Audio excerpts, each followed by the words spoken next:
ఇదిగో కషాయన్న, నువ్వు ఈ మధ్య ఒళ్ళుపై తెలియకుండా మాట్లాడుతా ఉన్నావు. మొన్న ఒక సభలో కార్యకర్తలకు అన్యాయం జరిగింది అన్నాను, అదేనా? అదే సంక్రాంతి తర్వాత నేను నియోజకవర్గాల్లో నిద్ర చేయాలనుకుంటే నువ్వు ఇట్లా మంట పెంచేట.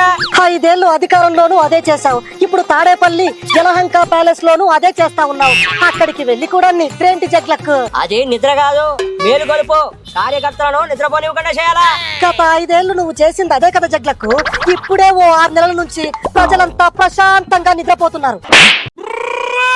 నాకే కంటి మీద కునుకు ఉండడం లేదు. ఋషికొండ ప్యాలెస్ లో నిద్రపోవలసిన ఇట్ట అడ్డమైన ఊళ్ళల్లో నిద్రపోవలసి వస్తుంది. కర్మ కర్మ. ఆ కర్మకాలే ఇట్ట అయ్యాం. అయినా ఏం మునిగిపోయిందని సంక్రాంతి తర్వాత పర్యటనలు, జనాలు హ్యాపీగా ఉండడం చూడలేకపోతున్నావా నువ్వు?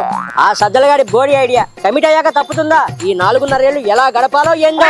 ఏముంది జలగన్న, ఏదో ఊరు వెళ్ళి అట్ట కళ్ళు మూసుకొని తెరిచేసరికి ఇట్టే 4.5 ఏళ్ళు గడిచిపోతుంది. అట్ట ఓ 5-6 సార్లు కళ్ళు మూసుకొని తెరిచావంటే 30 ఏళ్ల పాటు నీ పీడ వదిలిపోతుంది. అయిపోయి.